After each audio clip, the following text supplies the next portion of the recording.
Hello Amiga nerds, welcome back for another episode of What the Heck.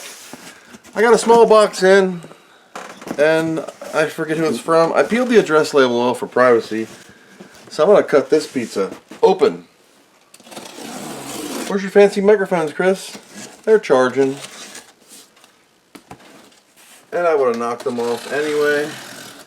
How come you didn't use the Klingon letter opener? I just forgot. What do we got in this bad boy?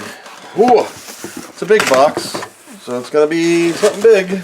It's light, so we got blue. Holy pizza. Yeah! I have a little bit of thickness packaging. I have an Amiga 500 Ultra case and a massive note. Dear Chris, my Uncle Lou contacted you about looking at some issues I'm having with my 4000. I've had this 4000 in a power tower since 2005. Already in the tower with an accelerator and such. It has always had some stability problems. Hard to pinpoint, but the screen flickers in certain circumstances, and other times it'll just reboot or go black. Then you can power cycle it. Sometimes it'll come back on, other times it won't unless it sits for some time. I've tried various things with no luck. I have tried a heatsink on the Lisa and the Gale chips, but this did not help. I replaced all the memory, except the 2 MB chip module. As I know there's different modules, thought it was a timing issue, don't know. I ran a Amiga test kit, got about 160 rounds before it locked up. Another time it did it 5 rounds and the screen started flickering like crazy. I had the board and accelerator recapped by Retro Rewind CA. That didn't help. I also bought a new power supply, didn't help. Same issues persist after a recap. It probably needed the recap, but it still has other issues. I think it's heat related. I apologize if this is long-winded, but here we go anyway. As soon as I got it back from Retro Rewind, put it back in the case, started running and crashing, screen flickering, going black. Talked to a local Commodore users group, and they recommended starting with just the motherboard and accelerator and see if it would crash. It did. Interesting behavior, when the temperature in my house was below 72 degrees Fahrenheit, it flickered less. When it got close to 80, this was August in Texas, so the house is usually about 78 Fahrenheit, it would flicker more and more of the heat. I measured the heat on the chips, they never got very hot. I put heat sinks on them, adjusted some fans to blow on the case. Didn't help. During this testing, RGB of the Amiga test kit was showing either a black or white screen with artifacts. At this point I give up. I bought a new Lisa chip, but I don't trust myself to install it, and it could be another chip. A lot of possible issues from the Commodore users group, but no definitive way to test them. In the box, you will find the Amiga 4000 mainboard with 16 megs of fast, 2 megs of chip, a Cyberstorm PPC accelerator with 128 megs of RAM, an Indivision AGA Mark III, and a Lisa chip. Various bags with memory modules. They're old, they tested fine. You can have these to fix other Amigas or do with what you want. Sincerely, Mr. Stefan. So, I thought this was an Amiga 2000. At least yours works, okay? At least it works. The box is cool. Amiga 500 Ultra, compatible with Apollo Vampire, Raspberry Pi, and a 1200.net case. Neat. That is really cool. Cyberstorm, bunch of RAM, Indivision, and the motherboard. We have a beautiful A4000 with a Retro Rewind badge. It's been nice and hot tanked. Good job on the heat sinks. Even though you heat sink the wrong chip, your jumpers are all bent over like they owed somebody money. So what I'm going to do is I'm going to test it with a 68040, 3640, original, or a 3630, just to, you know, everything looks wonderful. 177, 891, the fast RAM controller. Why are these the small caps? These are supposed to be bigger. These are supposed to be 5mm, not 3.3mm. I have some exposed copper. This thing has been tacked on like I don't know what. Why in the hell are people bending the damn... Don't bend these, people. You're going to snap them off. Jumpers, go up. This jumper for external. ROM speed 200. Raspberry Pi heat sinks. New Retro Run Kickstart 3.2.1 in a... Should have went Lorena Bobbitt and not heat gun on this, because some of these areas got baked. You got 3 new ferrite beads. That's Interesting. Yep. Alright, 4000 Rev B. I don't know how many watts I'm going to need, but I know how many watts I'm going to use. We're going to be using the Amiga Kit RGB. Need a CPU. Where is it? I don't know where I put anything. CPU of choice for testing is my Test Bench Amiga 3630.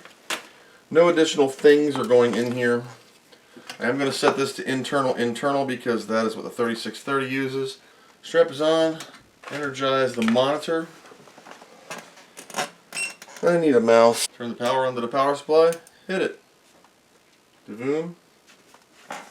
Let's see what we get.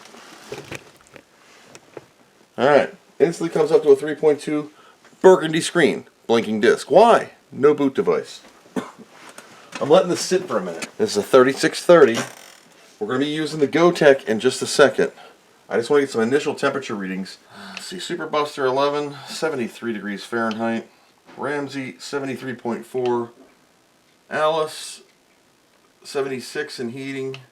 Lisa 76 and steady. Because it's doing nothing, I'm going to get the GoTech and we're going to generate a little stress. Okay, so GoTech's going to live on top of the power supply. And I need to generate some activity. So, Amiga test kit. You'll see the screen went from burgundy to purple. RCA connectors look real nice. Let's check the audio circuit. Let's hit the audio. Audio strong and clean. Fresh caps. 16 megs. This is stock as you can get. Like 3630 internal, 25 megahertz, and the base Amiga. 88 degrees, 90 degrees Fahrenheit on Alice. Lisa 74. I'm not doing anything. Not hot. Not hot at all. I'm telling you, it's the Cyberstorm. And that's why these two don't have heat sinks on them, because they get these boards. But the problem with these things are these boards totally cover the ports. And when they totally cover the ports, they can't do well with the heat. See this? It has holes, but that ain't gonna do. And there's one more little dude in here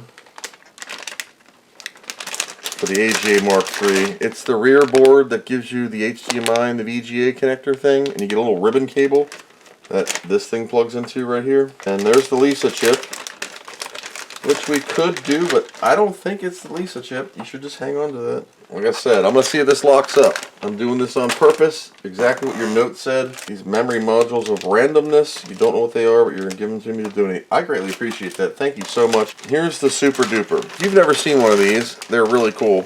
060 with a PPC on it. You will get a SCSI ultra wide header, and this was also recapped, and this bad boy is heavier. Small heatsink on the 060. Another expansion module for something. 128 megs of RAM on board, PPC.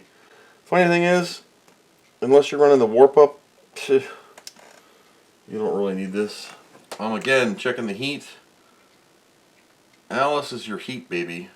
96, 83, 77 on Lisa, 81 on the outer ring, 84 on the tip. That's what she said. Hottest part of the chip is on the outside.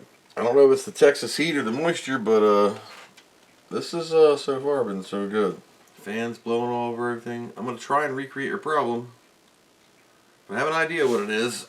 So I'm going to let this run. The guy said he let it run it 500 times.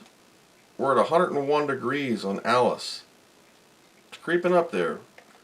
80 on Lisa. That is 38 degrees communist. And, whoops, 26.8 communist for the Lisa chip. So recreating the problem is going to be hard because you have a perfectly working Amiga, except it's weird. The only difference between yours right now and this is 3630. Just letting it roll. She's been fine. I would like to get a demo going or something that's gonna... Let's do that. Let's switch it to 50 Hertz. This is SysInfo 4.4 bootable. And as you can see, it, okay.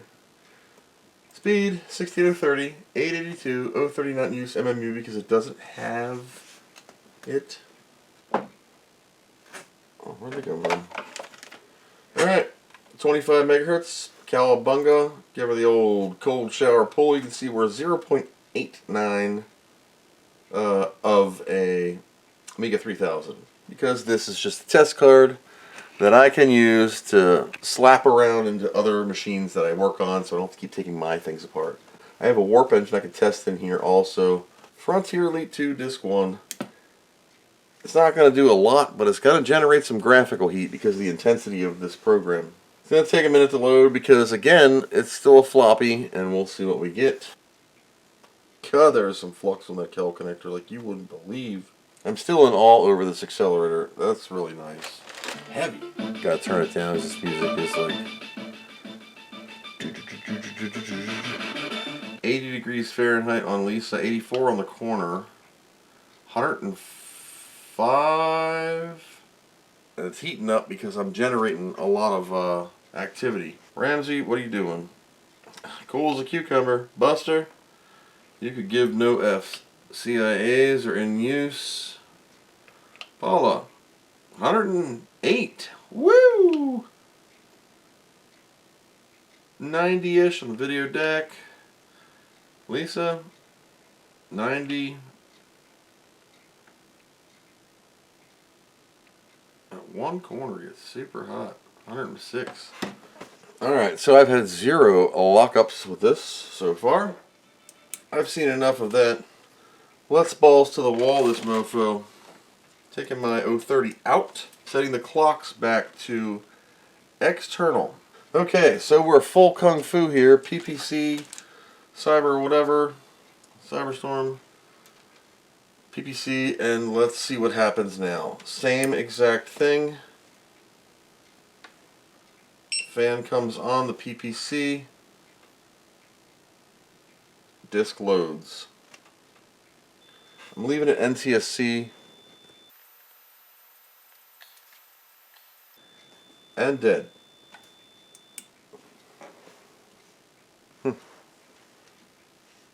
Trying again. Pull my disc out.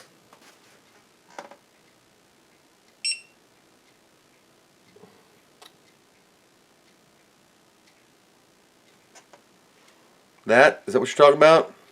Because your Cyberstorm's messed up?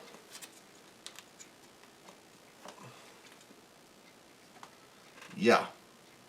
It's not any. So your problem is this accelerator. Let's do this. Let's start taking RAM off the accelerator. Take it all off. As you can see, this kel connector's got more brown snot on it than Rona. Oh my goodness. What I'm going to check for is I'm going to flex it. And I'm looking for any movement. How come it's only on it's not underneath, so somebody went through this. It's underneath the PPC heatsink is nice and silver. It's only out here it's all fluxed out. I mean, it's old flux, it's not new. Alright, again.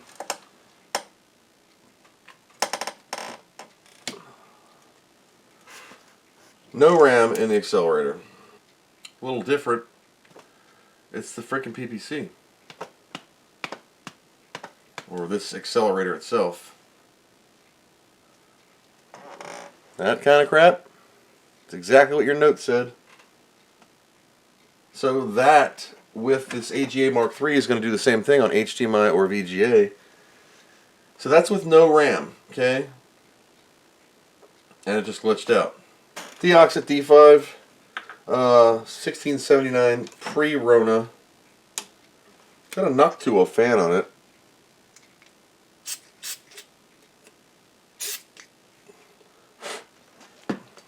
You never know. There we go. No RAM again.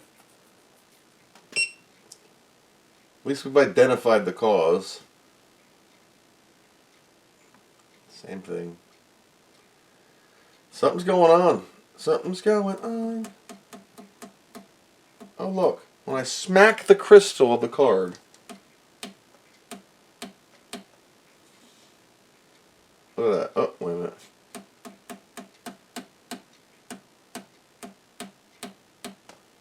No, it doesn't matter. It's this. It is this. This is your problem. It's a beautiful card. Look at this. It is incredibly beautiful. Well, incredible. So, we know this has got some issues. I'm going to put the RAM back in it. I'm going to bust out my big guns. Didn't plug in my fan, but I have 128 megs of RAM too. From the same company. You're going to need. This is already set up for external. This is a 50 megahertz. No, yeah. I don't know. 25 megahertz 040. Similar situation with the size of the card and all the goodies. I just want to see what happens. Alright.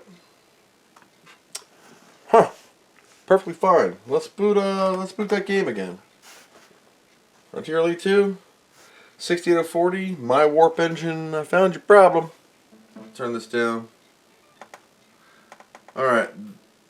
The Cyberstorm PPC is an accelerator designed to plug into the CPU fast slide, blah blah blah blah blah blah blah blah blah. During the reset, you have to hold the escape key down to enter the configuration for the card, initial setup, and supervisor mode of the other and the RAM timings and the 060 stuff. 3000 to 4000, 2000 keyboard adapter. Turning it off.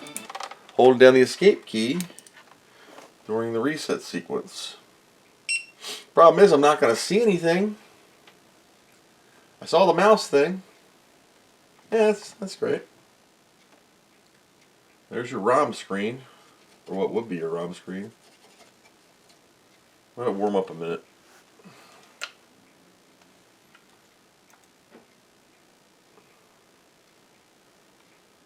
No map ROM. Let's do map ROM. Hell yeah.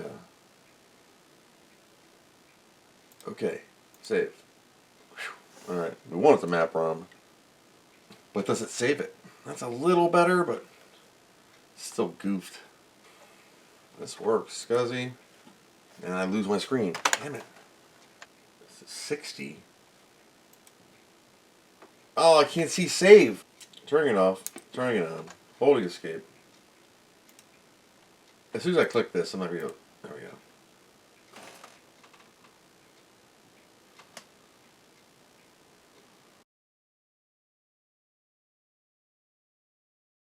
Hey, from Glitchland. I was on the phone with the owner's uncle, Mr. Lowe, and we were just talking about this, and I showed him the 3630 and the 3640. Now, through the magic of editing, McDonald's chicken nuggets in the power of Grayskull, I let this thing run on my 68030 all daggone day. And it ran the demo loop of, that game over and over. And I found this out. So this is glitchy working, right? If I turn this off, take this card out, jiggle, jiggle, jiggle, jiggle, jiggle, jiggle. Maybe give it a slap. It'll just work. The owner is moving parts around and bumping and banging. I think it's got a cracked Kel connector. Crystal clear. For a second. But it's getting there. So I don't need to hook up the AGA Mark III because the problem has been identified.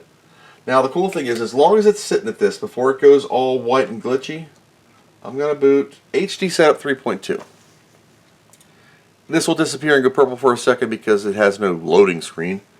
We should get an error about DF0, which I'll click cancel on. It's the add buffers command that is usually in all of your workbenches. So here's our warning, I would say, add buffers DF0. And you'll see the memory and all will just work. I did try some AIBB sysinfo tests. They all show fine. It does show the PPC. Now this is go-teching, that's why it is slow. 150 megs, well 149 because it's map romming. And HD setup 3.2 and everything's good. It's a floppy, so it's not a lot of stuff on here that I can do. And this doesn't have the library, so it's going to yell. Okay. 6840, don't worry about that. 512K, map rommed, So memory, you're going to see 127.5 megs, right? And next, 16 megs of RAM, 32-bit, and the 2 mega chip.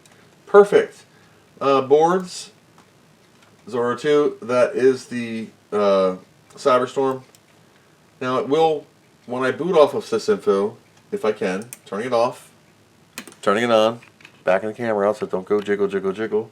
Even though it's glitchy, it still will work, but then it does glitch out. It's not heat related, it's either vibration related.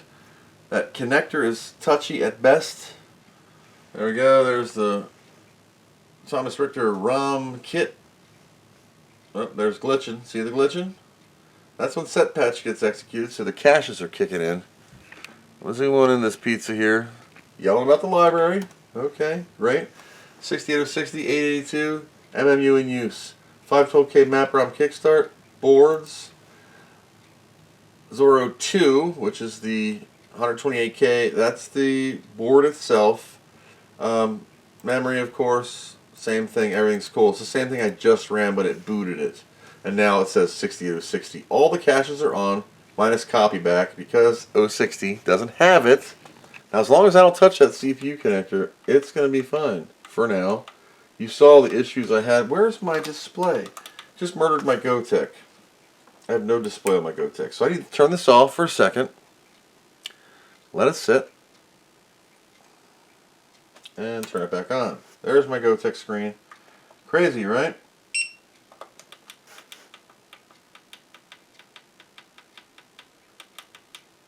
Alright, I'm putting Miss Pac-Man in and I'm turning it off. I'm turning it on. And I am double mouse buttoning to get the kickstart screen to show up. My Gotek went out again. Display options, PAL, use, boot. Gotta play Pac-Man, you know. On a 6860 PPC.